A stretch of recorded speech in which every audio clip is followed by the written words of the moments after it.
204장 찬송입니다.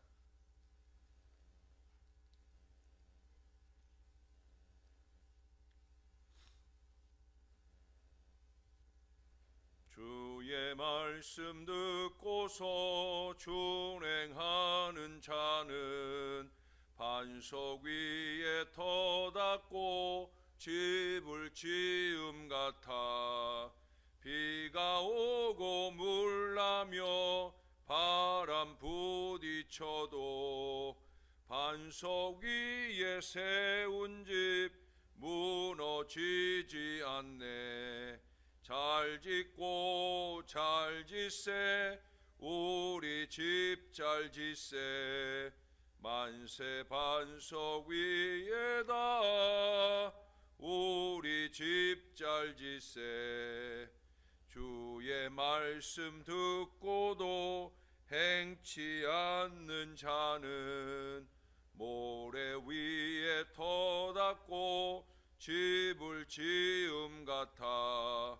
비가 오고 물나며 바람 부딪힐 때 모래 위에 세운 집 그게 무너지네.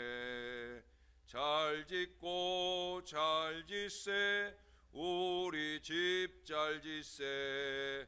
만세 반석 위에다 우리 집 잘 짓세. 세상 모든 사람들 집을 짓는 자니 반석 위가 아니면 모래 위에 짓네. 우리 구주 오셔서 지은 상을 줄 때 세운 공로 따라서 영영 상벌 주리. 잘 짓고 잘 짓세, 우리 집 잘 짓세. 만세 반석 위에다 우리 집 잘 짓세. 아멘. 그 다음 찬송 한 장 더 합니다. 205장 찬송입니다. 주 예수 크신 사랑 늘 말해 주시오. 나 항상 듣던 말씀 또 들려주시오. 죄되지 않는 천국 주 예수 계신 곳 나 밝히 알아듣게 또 들려주시오.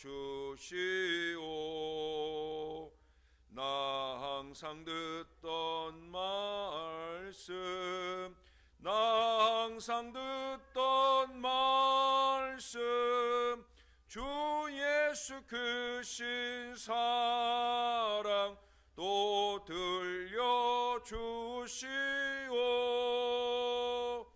아침에 이슬 방울 쉬 사라짐같이 내 기억 부족하여 늘 잊기 쉬우니 잘 알아듣기 쉽게 늘 말해 주시오. 날 구속하신 마랑 또 들려주시오. 나 항상 듣던 말씀, 나 항상 듣던 말씀, 주 예수 크신 사랑 또 들려주시오. 주 예수 나를 위해 이 세상 오셔서 날 구속하신 은혜 말하여 주시오. 나 같은 사람 위에 주 보혈을 흘렸네. 이 복스러운 말씀 또 들려주시오.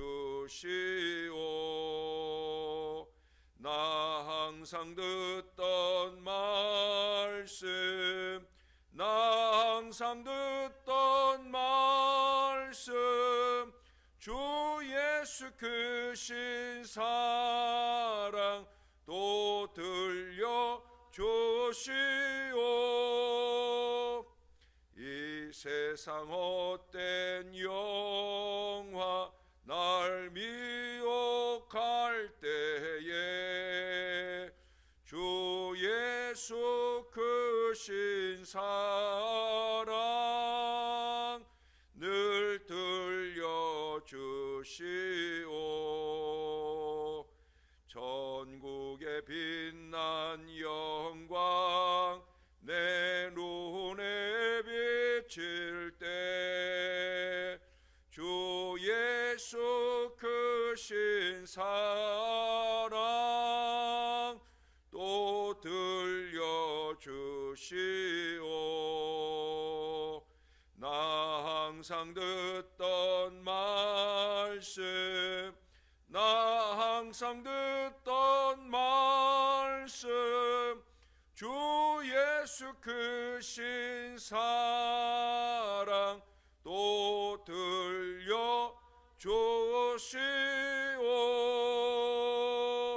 아멘. 기도하겠습니다. 하나님, 우리가 항상 듣는 하나님의 말씀은 사랑임을 알게 하여 주시옵소서. 언제나 사랑입니다. 사랑의 말씀을 주시옵소서. 아니, 말씀을 받을 때마다 하나님의 사랑을 깨닫게 하시고 우리가 바로 서기를 원하는 하나님의 간절한 마음을 헤아려 깨달을 수 있도록 은혜를 베풀어 주옵소서. 잘못된 길로 가고 있는데 죄악의 딱지가 덕지덕지 굳은 살이 되어져 가는데 정신 차리지 못한 채로 사는 어리석은 자들이 되지 말게 하시고 우리로 하여금 주의 사랑의 말씀을 받아 그 말씀으로 깨끗해지도록, 그 말씀으로 거룩해지도록, 그 말씀으로 신령해지도록, 그 말씀으로 열매를 맺도록 주님 그렇게 잘 살아내는 하나님의 사람들 될 수 있게 도와 주시옵소서. 감사드립니다. 예수님 이름으로 기도합니다. 아멘. 예, 오늘도 마태복음 13장으로 갑니다. 오늘 마태복음 13장은 1절부터 23절까지가 본문인데요. 오늘 뒷부분을 읽겠습니다. 앞부분에 비유를 말씀하시고 풀어주시는 말씀 10절부터입니다. 10절부터 23절까지 읽겠습니다. 제자들이 예수께 나와 이르되 어찌하여 그들에게 비유로 말씀하시나이까? 천국의 비밀을 아는 것이 너희에게는 허락되었으나 그들에게는 아니 되었나니 무릇 있는 자는 받아 넉넉하게 되되 없는 자는 그 있는 것도 빼앗기리라. 그러므로 내가 그들에게 비유로 말하는 것은 그들이 보아도 보지 못하며 들어도 듣지 못하며 깨닫지 못함이니라. 이사야의 예언이 그들에게 이루어졌으니 일렀으되 너희가 듣기는 들어도 깨닫지 못할 것이요 보기는 보아도 알지 못하리라. 이 백성들의 마음이 완악하여져서 그 귀는 듣기에 둔하고 눈은 감았으니 이는 눈으로 보고 귀로 듣고 마음으로 깨달아 돌이켜 내게 고침을 받을까 두려워함이라 하였느니라. 그러나 너희 눈은 봄으로 너희 귀는 들음으로 복이 있도다. 내가 진실로 너희에게 이르노니 많은 선지자와 의인이 너희가 보는 것들을 보고자 하여도 보지 못하였고 너희가 듣는 것들을 듣고자 하여도 듣지 못하였느니라. 그런즉 씨 뿌리는 비유를 들으라. 아무나 천국 말씀을 듣고 깨닫지 못할 때는 악한 자가 와서 그 마음에 뿌려진 것을 빼앗나니 이는 곧 길가에 뿌려진 자요. 돌밭에 뿌려졌다는 것은 말씀을 듣고 즉시 기쁨으로 받되 그 속에 뿌리가 없어 잠시 견디다가 말씀으로 말미암아 환난이나 박해가 일어날 때에는 곧 넘어지는 자요. 가시떨기에 뿌려졌다는 것은 말씀을 들으나 세상의 염려와 재물의 유혹에 말씀이 막혀 결실하지 못하는 자요. 좋은 땅에 뿌려졌다는 것은 말씀을 듣고 깨닫는 자니 결실하여 어떤 것은 100배, 어떤 것은 60배, 어떤 것은 30배가 되느니라. 하시더라. 아멘. 예. 어느 충청도 아저씨가 어느 날 저녁에 춤추는 데를 갔답니다. 근데 그때 마침 아주머니 한 분도 혼자 오셔서 거기 앉아 있는 거예요. 그래서 그 아주머니한테 다가가서 물었습니다. 한번 출티어? 라고 물었어요. 그러자 그 아주머니가 아주 간단하게 대답을 하더랍니다. 냅디어? 라고 대답을 하더라는 거예요. 뭐 그냥 떠도는 우스개 이야기지만 이 얘기에도 여러분들의 반응은 가지각색입니다. 그것은 우리 하나님의 말씀에 대한 반응도 마찬가지예요.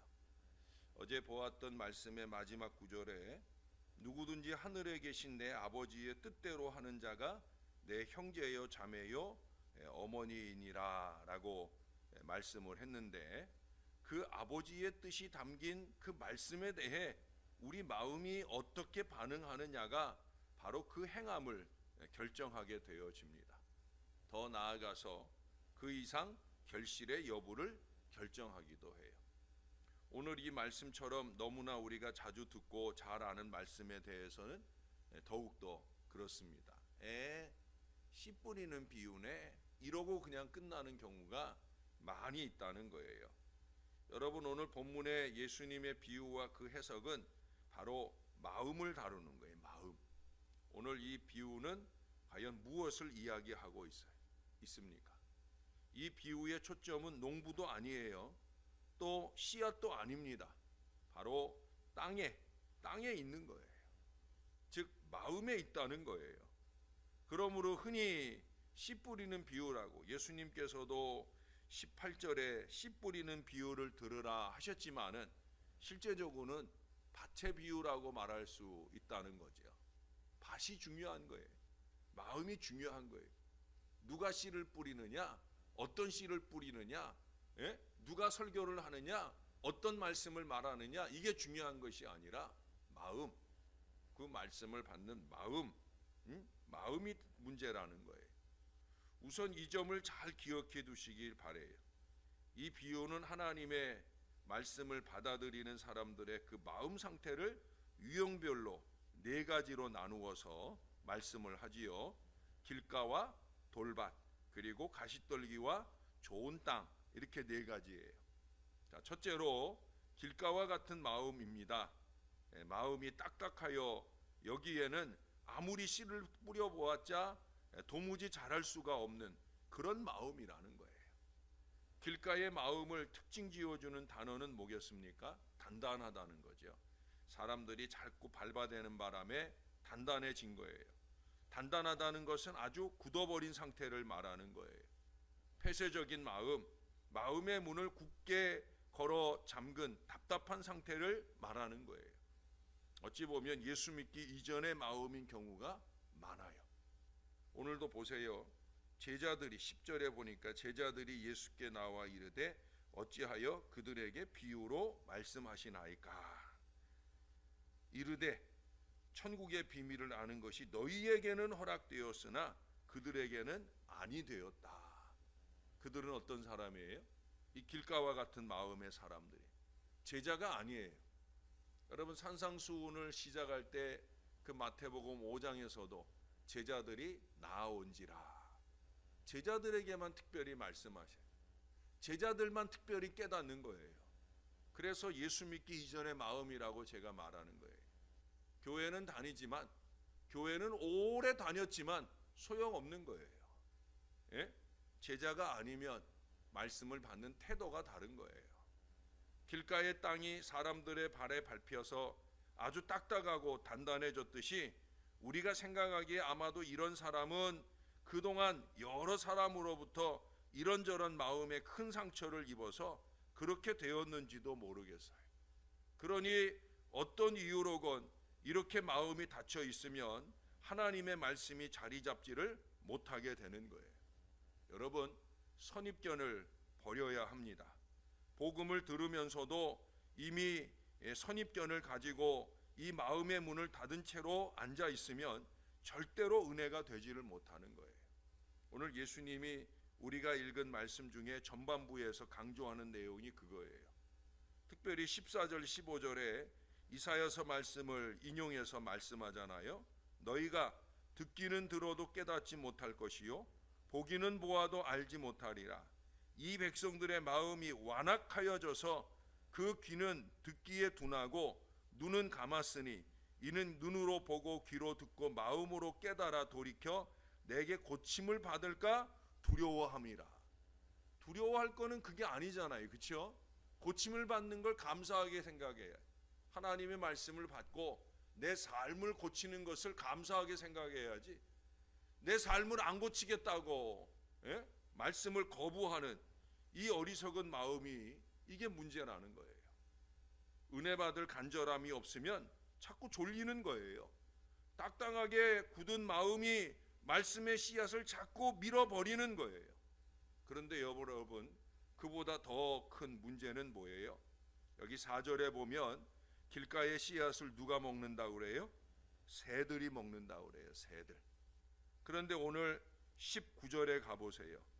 거기 보면은 19절에 보시면 새들이 거기 언급되고 있어요. 아무나 천국 말씀을 듣고 깨닫지 못할 때는 악한 자가 와서 그 마음에 뿌려진 것을 빼앗나니, 새들은 악한 자들을 말하는, 새들로 쏘이는 악한 자가 되는 문제가 사실은 더 심각해요. 길가와 같은 마음은 악한 자의 마음으로까지 갑니다. 자기도 안 먹고 자기도 못 먹고 남도 못 먹게 하는 거예요. 우리가 앞서서 12장에서 모으는 자와 해치는 자 이야기를 들었잖아요. 바로 그 해치는 자예요. 마음을 나누게 하는 자예요. 길가의 굳은 마음은 항상 여기까지 갑니다. 못 먹는 감 다 찔러 놓는 거예요. 그래서 아주 악한 자라고 말할 수 있는 거예요. 결국 그 못 먹는 감 찔러나 놓는 그런 어리석은 악한 자들, 악한 새들 때문에 아까 제가 말씀드린 대로 마음에 상처가 많아지고, 말씀에 대한 거부 반응이 많아지고, 이 말씀에 대한 거부 반응의 역할을 하는 악한 자, 그런 사람들이 있으면 교회는 절대 부흥하지 않아요. 그런 악한 자들을 멀리해야 돼요. 나한테 그런 말 하지 마세요라고 말하고, 그런 사람을 멀리해야 내 영이 건강해집니다. 내 영의 건강을 위해서 그런 악한 자들을 멀리하세요. 새들을 멀리하세요. 두 번째로 돌짝밭과 같은 마음이 있습니다. 이것은 무엇보다도 얕은 마음을 의미해요.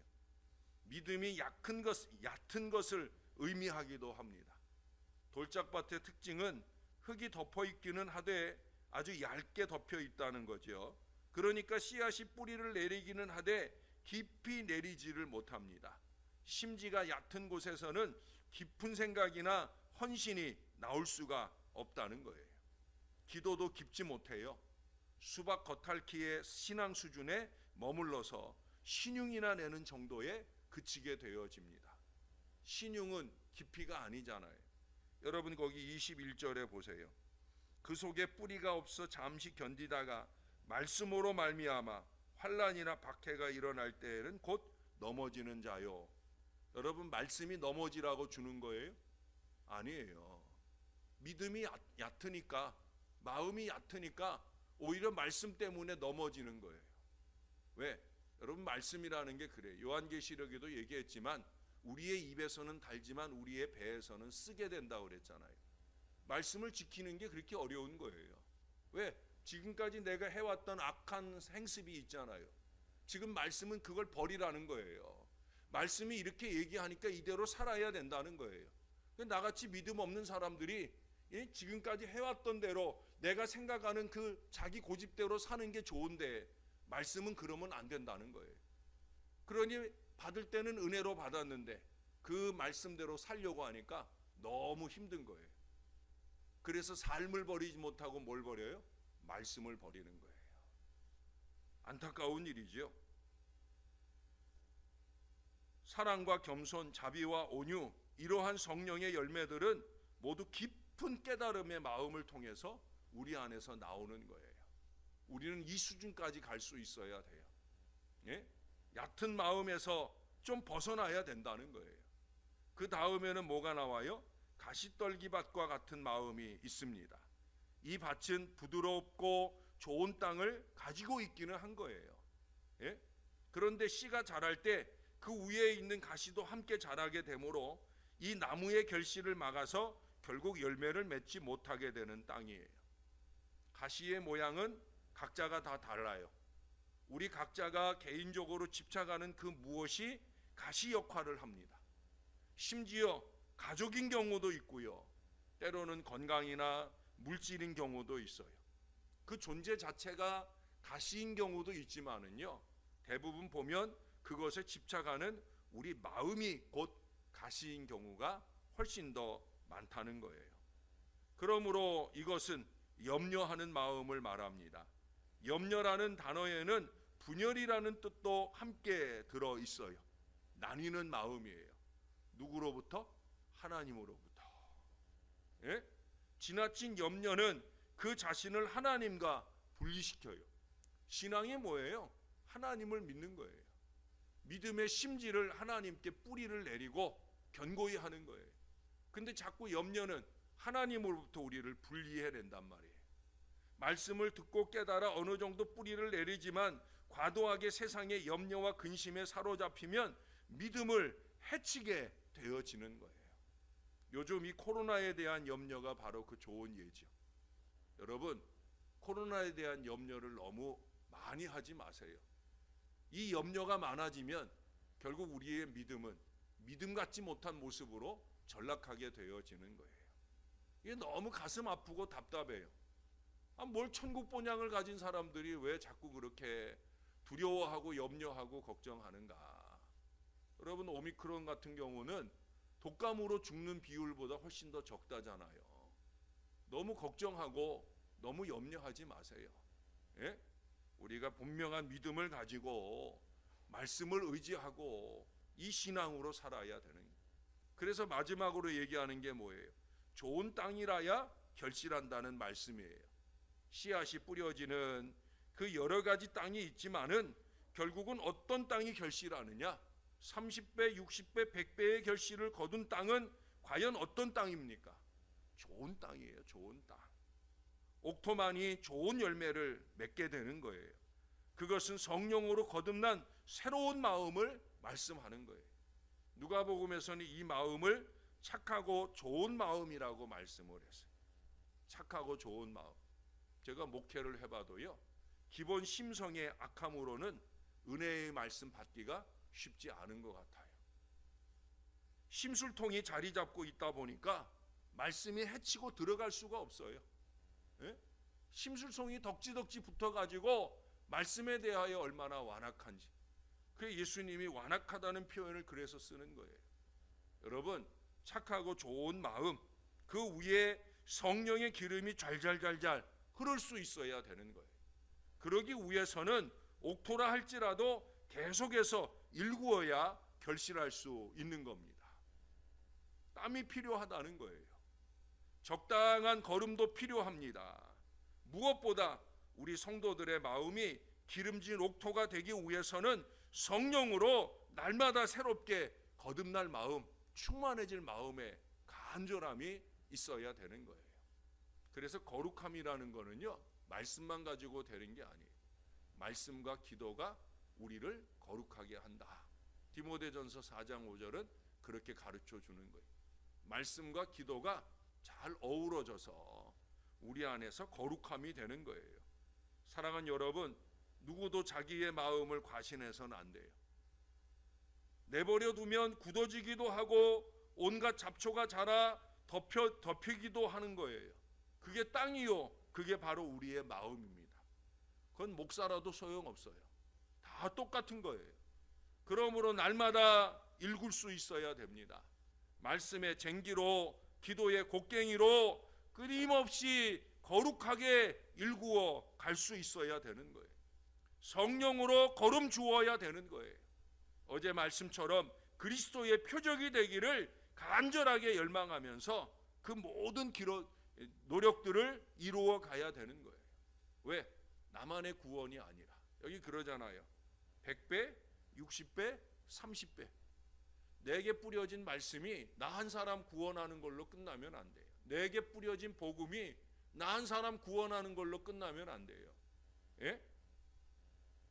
나만의 구원이 아니라 다른 이들 속에 나누어 주어서 결실할 복음의 씨앗이 내 안에서 넘치고 결실할 수 있도록 날마다 저와 여러분의 심령이 착하고 좋은 땅 될 수 있기를 늘 기도하고 늘 노력하는 저와 여러분 될 수 있기를, 무엇보다 말씀을 향하여 착하고 좋은 마음이 늘 되어지기를 위해서 노력할 수 있는 참 믿음의 사람, 참 주님의 제자들이 다 되시기를 우리의 구주가 되시는 예수님의 이름으로 간절히 축원합니다. 기도하겠습니다. 말씀은 사랑입니다. 언제나 우리가 이걸 잊지 말게 도와 주옵소서. 말씀을 주시는 하나님도, 말씀을 전하는 목회자도 언제나 사랑입니다. 사랑하기에 때로는 찔림이 되는 말씀도 전하는 것이요, 변화의 새 역사를 소망하면서 이 주님의 말씀을 힘주어 전하게 되어집니다. 하나님, 우리 모두가 이 사실을 잊지 말게 도와주시고, 말씀을 준비하는 자는 준비할 때부터 은혜 받게 도와주시고, 말씀을 전하고 받을 때 말씀을 받는 모든 백성들은 착하고 좋은 옥토와 같은 믿음의 마음이 되어서 하나님의 말씀을 한 말씀도 땅에 떨어뜨리지 아니하고 가시덤불 같은 마음에 떨어뜨리지 아니하고 내 옥토 같은 마음에 마음껏 받아들이고 내 삶을 변화시켜 결실해가는 놀라운 역사가 일어나도록 은혜를 베풀어 주옵소서. 우리 하나님은 30배, 60배, 100배를 거두려고 말씀을 주시는데 그 말씀이 내 안에서 나 한 사람조차 변화시키지 못하는 너무나 어리석은 모습으로 살지 말게 도와주시고, 내 마음속에서 잘 자라서 나로 통하여 많은 사람들을 구원받게 하는 은혜의 말씀이 꼭 될 수 있도록 우리를 붙들어 주시옵소서. 이 강단에 누구를 세우시든 그를 통해 주시는 하나님의 말씀이 언제나 우리들에게 하나님의 말씀처럼 들려지게 도와주시고, 그 말씀을 통한 변화를 통해 하나님께 영광되는 믿음의 삶이 이어지도록 우리를 도와주시옵소서. 하나님, 우리 이수복 권사님이 많이 위중하십니다.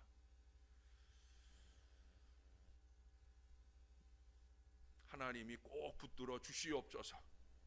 95세 연세를 사셨기에 이제 이 땅에는 더 이상 소망이 없고 영원한 천국의 소망을 두고 마지막 때를 준비하는 우리 권사님이시지만, 할 수만 있으면 이 땅에 남은 기도를 더하게 하시고 여종이 소원하는 대로 주님의 전에 한 번이라도 더 건강한 발길로 찾아와 예배하고 주님의 부름 받을 수 있는 그 기회를 한 번이라도 하나님 꼭 주시옵소서. 우리 사랑하는 권사님 곁에 위하여 기도하는 자녀손들의 믿음이 사랑하는 어머니를 영원한 천국에 보내기에 합당한 믿음의 마음들로 잘 준비되게 하시고, 어머니 마지막 걸음을 믿음의 결단을 보여드리며 안심하고 가실 수 있도록 해드리는 복된 자손들 다 되게 도와주옵소서. 우리 이 권사님만 아니라 요즘 들어 우리 어르신들 중에 많이 아프고 힘든 분들이 있습니다. 하나님, 주님이 꼭 좀 붙들어 주시옵소서. 아직도 어르신들의 남은 기도가 필요합니다. 그 기도를 이어갈 주의 자녀들이 건강한 믿음으로 우뚝 설 수 있도록 주님 꼭 도와주시고, 우리 어르신들에게 강건한 주의 은혜가 더 넘치도록 역사를 더하여 주시옵소서. 주님의 함께 하심을 소원합니다. 감사합니다. 예수님의 이름으로 기도합니다. 아멘.